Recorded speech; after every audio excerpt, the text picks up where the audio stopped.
Right, in this video I'm going to describe the creation of this. It's to replace, on the previous robot I had problems with the tracks, so I decided that I'd use legs instead. So this is a new base for my robot. I'm not going to put the robot on it yet, but that'll be in another, maybe the next video. But I've got places ready for connecting on it. So this video will just describe the creation of this. I was walking home from work today thinking about the problems that I'm having with this robot. The problems are mostly to do with the traction, the tracks, and various problems to do with the tracks coming off, the complexity of changing this for a 3D printed version. How do I stop grass from gumming up the works, that kind of thing. And I realized that all the problems are because I'm thinking I need to use tracks, but I don't really have to, do I? I could use legs. I could, crazy as it sounds, I could just have lots of little legs, like an insect, maybe 6 legs, or millipede or centipede. But just if I have legs that are just basically going up and down, well then I'm not going to be gumming up any of the works, and I could have 3D printed legs, and maybe I could get them to run on a single camshaft. So there's basically still just one motor running the entire side here, one motor the entire side here. Instead of redesigning the entire robot because I'm changing how the locomotion works, I think I need to break this apart into layers, which was my original plan. So you'd have one layer for battery, one layer for logic, and one layer for motion. I'll see if I can work towards that with this. There's an artist called Theo Jansen who invented a robot that he calls it the Strand Beast. It's not a robot in the traditional sense, but it moves along in the gait that I want. What I wanted is that that the legs would be in constant and level contact with the ground. I didn't want it like circular motion. I wanted it to be like level with the ground and then level with the ground again. And that's exactly what his Strand Beast does. And thankfully, I've just had a look on Wikipedia, and the linkage is all there. It describes it under a page called Jansen's Linkage. So I can take that and create a model out of it and separate it into 3 legs one side, 3 legs other, and have one single maybe crankshaft that just runs the entire thing on either leg. So one motor here, one motor there. Should do it. I'm hoping that if you run it in reverse, it will run in reverse, but we'll see what happens. I'm going to try this.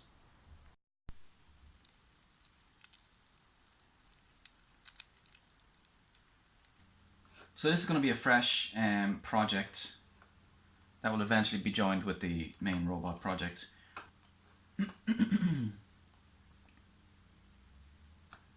did a test case for myself yesterday, a test print for myself yesterday, and I'm just going to see if I can get that STL and just embed it in here so I have something to work off.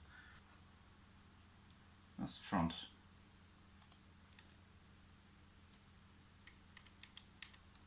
So this image here, very useful. 38 across, 7.8 up. Now I have the ratio, I have the scale set to 0.5, so it's actually, in our case, it's going to be 19 millimeters across and 3.9 up. So 19 by 3.9. Okay, 19 by 3.9.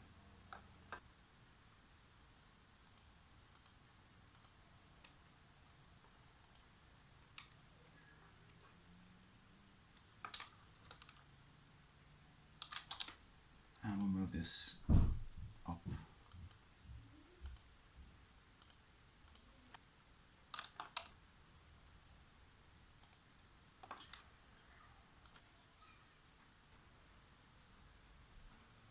I can just barely see that the teeth would actually overlap, and it just bites slightly into there. 2, 3, 4, 5, 6, 7.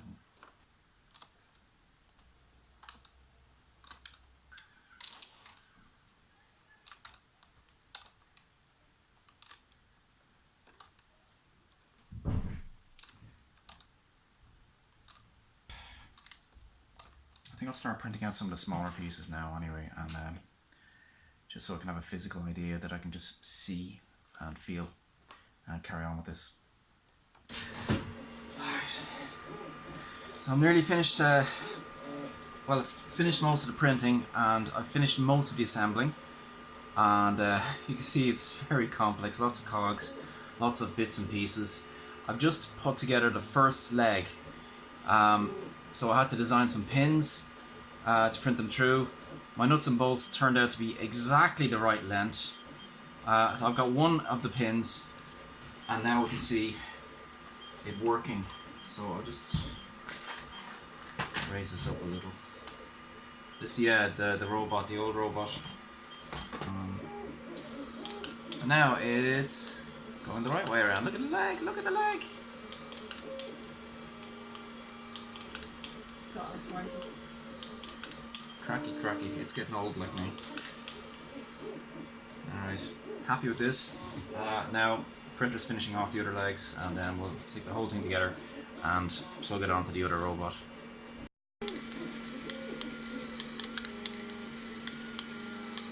It's been about a week since I did that design piece, and finally I've finished printing everything off, testing fit on a number of parts and redesigning parts and printing out things again.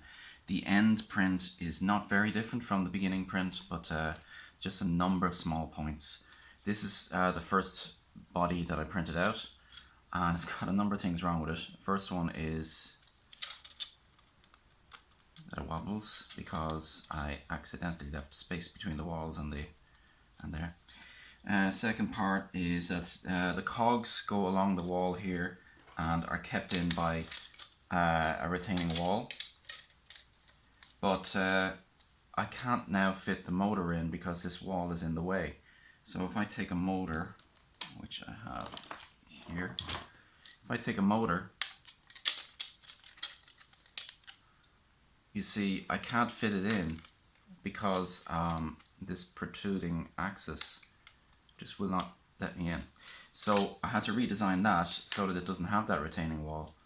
Number of other redesigns, but anyway, that's the end of that one. So let's get on to the full design. So let's just move this down a bit. Okay, the new final design.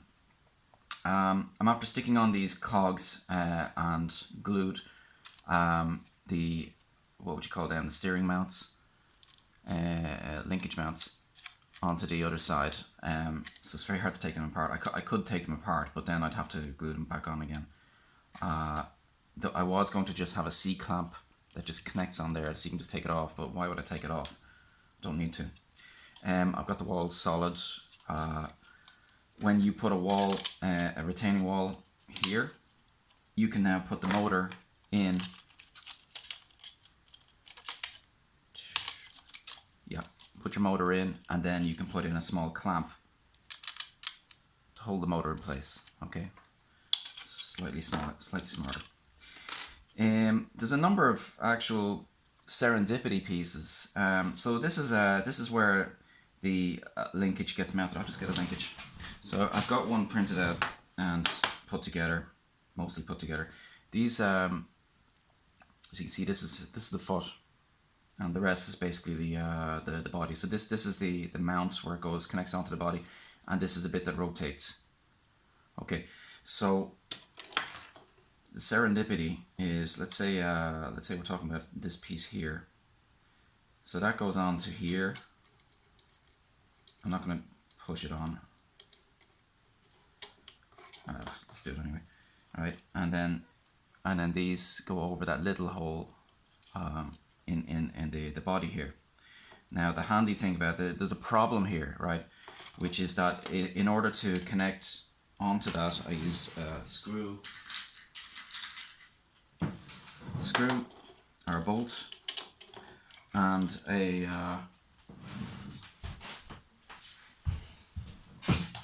spacer. So the bolt and the spacer go here, and then the linkage gets connected on, which is nice, it's great, it works well.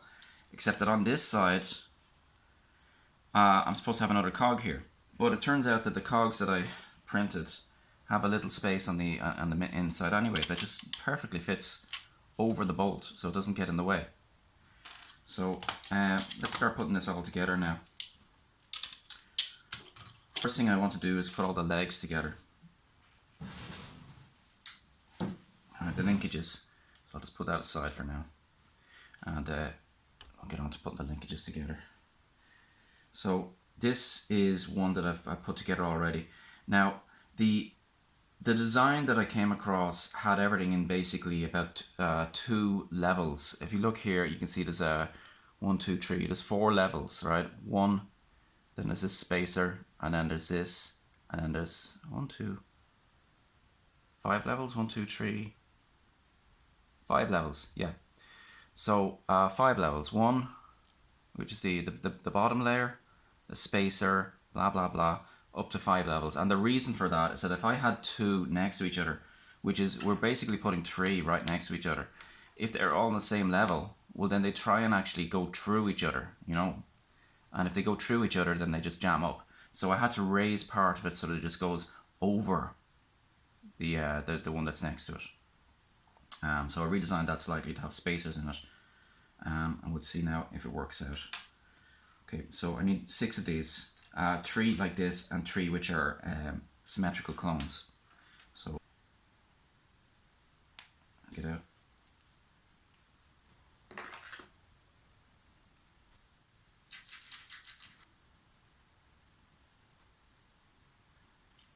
This is what the leg print looks like after it's just printed.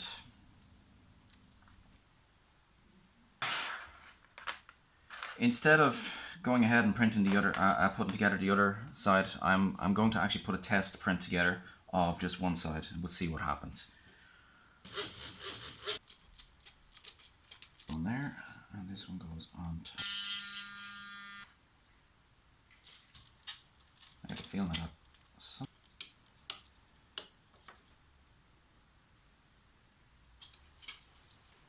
Alright, so I have 3 legs on, and now I have to put the cogs and the motor in place.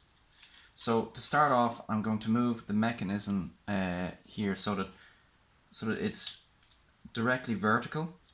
So this holder is vertically above the center of the circle. I'll do the same on all. And what we want to do is have these, all the feet move in a different different stages. So there are basically 3 stages. Well, there are 2 stages. Just move across and just go back. But one of the stages is just slightly larger than twice the size of the third one. So I'm going to call it 3. So I want this to be 1/3 along, 1/3 along, 1/3 along. Now, to do that, what we do is we count the teeth, and I've already done that. There's 25 teeth on the cog, on these cogs, and 25 divided by 3 is approximately 8. Approximately 8. So what I'll do is I'll move this cog 8 in this direction, and this cog 8 in this direction, and then we'll put the center cogs in place. Alright, so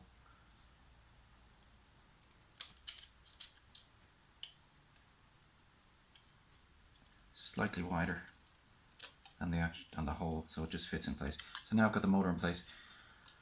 Let's test this. So I'll just get a battery.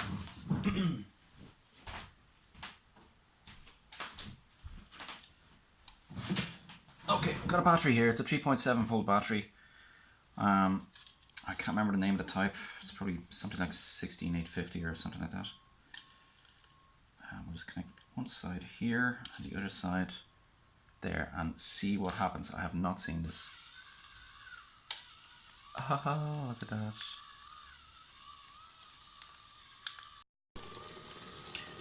Right, I have both sides working, but you can hear the grinding, especially on this side. And I think it's just tightness, it just needs to wear itself in. Once they're both running smoothly, I'll try and see if it carries its own weight.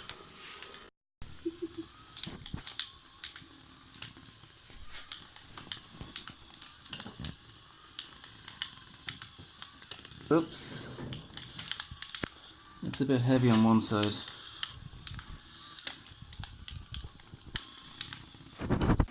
after trying out these legs, they're a bit stiff. Don't like the use of all the bolts. I don't have the right size bolts, and I don't like the fact that I'm using bolts because it's fiddly and it's very hard to get them the right. You can see that one's coming loose. It's very hard to get them to just stay at the right stiffness. So what I've done is I've taken the original file that I used to create these, and I've adjusted it so that it actually prints them all as one. This is a bit messy because I had to mess with the printer just to get it working. So the retraction settings aren't right. But this, once I've taken all the mess off, it should just work with no bolts. I'm going to give that a shot. I'll just take it apart now and see.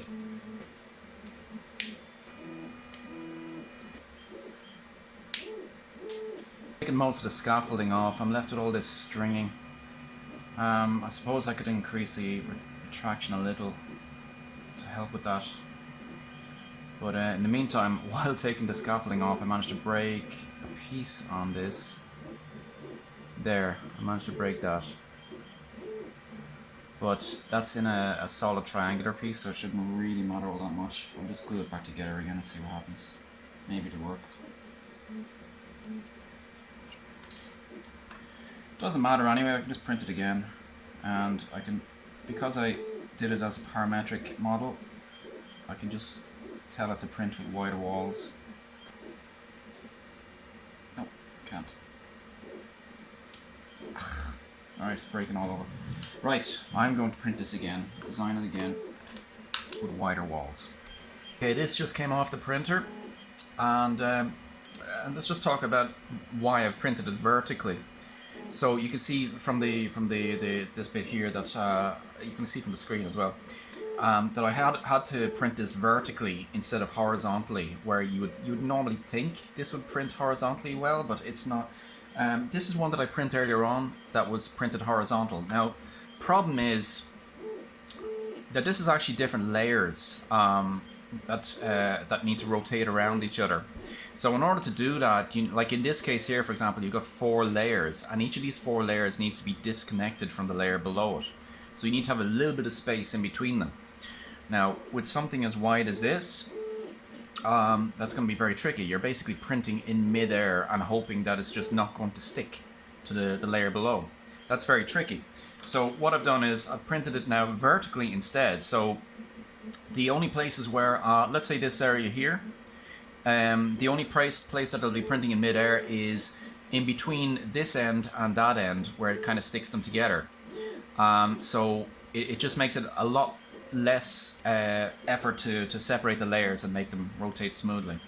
So let's just start cleaning this up a bit and see what it looks like afterwards.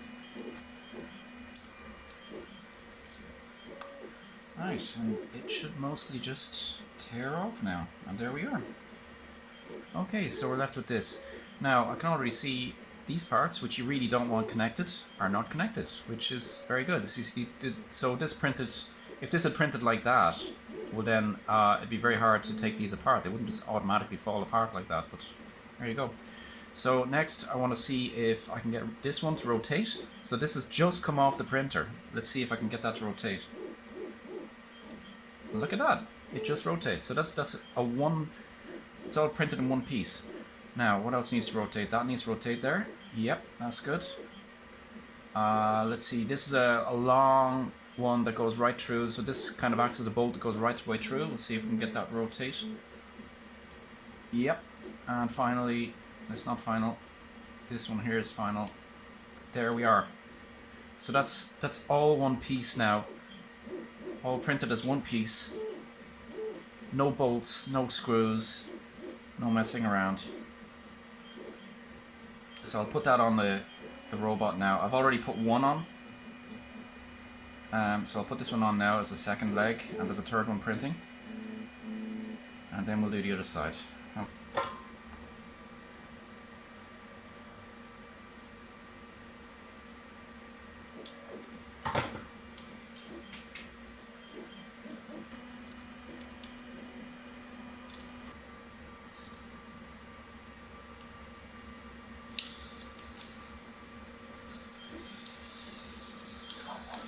Alright, so we have that running now. I think it looks better with just the plastic, no metal. Okay, I have the 3 legs printed and working.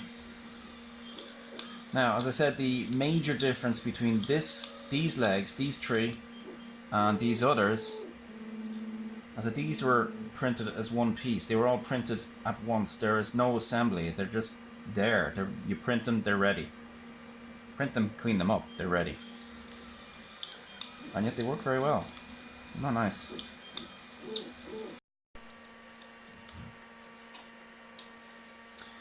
Alright, so I've got this side done, and now I'm about to start on this side. I've got the legs ready to put on, but then I noticed, alright, that's a bit tight right there.